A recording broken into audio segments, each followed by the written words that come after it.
The parts truck is gone. Now it's just this mess on the floor because I put a tray in under the engine where it was leaking all the coolant out, and well, I missed. But the engine is out, transmission is out, it all came out in one shot with the forklift. Everything worked really, really well.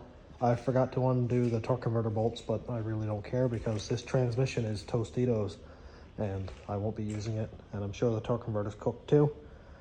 I'm only interested in the engine. This engine is a little bit different than mine because it is a true Gen 3 where it has the cam sensor back here. So mine right now, my harness has a front cam sensor, and luckily I'm changing the cam anyway, so I'll just replace the front cam cover off of my other engine, throw it in there. The crank matches, everything is fine, and I'll put my front cam gear with the 1X sensor on the cam. For anybody who doesn't know, I like to complicate things, and that's just part of it.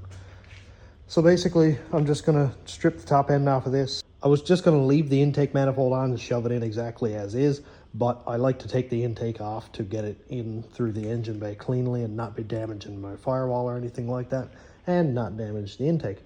Plus, my fuel rails and the intake I have modified for like the 3-bar map sensor with a couple ports drilled in and stuff, so I'll just change that out after. I'll get rid of the front accessory drive and all that. Really, I probably should have taken it off the truck. It would have been easier while the engine was mounted in the truck, not hanging from a strap. But yeah, again, I like to complicate things.